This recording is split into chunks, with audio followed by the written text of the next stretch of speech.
যারা Google meet software মোবাইলে download করে মিটিং করতে চাচ্ছেন তাদের জন্য আজকের ভিডিও। আপনারা যারা গুগল মিট সফটওয়্যার ডাউনলোড করতে পারেননি এখনও বা ডাউনলোড কিভাবে করবেন তাই নিয়ে চিন্তায় আছেন, তাদের জন্য আমি আজকে দেখাবো কিভাবে গুগল মিট সফটওয়্যারটা ডাউনলোড করবেন। তো গুগল মিট সফটওয়্যার ডাউনলোড করার জন্য আপনার মোবাইল থেকে প্লে স্টোরে যাবেন।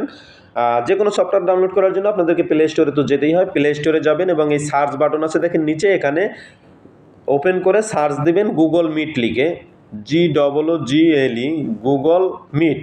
তো দেখেন গুগল মিট চলে আসছে। আমরা গুগল মিট আসার পরে এই যে দেখেন গুগল মিট সফটওয়্যারটা সেকেন্ড অপশনে, যে প্রথমটা কিন্তু ইনস্টল করবেন না, দ্বিতীয়টা গুগল মিট লেখা দেখে নেবেন, ক্যামেরার মতো একটা অপশন আছে। তো এই গুগল মিট সফটওয়্যারটা আপনারা ডাউনলোড করে নেবেন। আমার এখানে আপডেট লেখা আছে কারণ আমারটা ইনস্টল অলরেডি করা আছে, তাই আপনারা এখানে ইনস্টলের অপশন আসবে, আপনি ইনস্টল করে নেবেন। ইনস্টল করার পরে আপনার মোবাইলে এটা যখন ইনস্টল হবে মোবাইলে চলে যাবেন।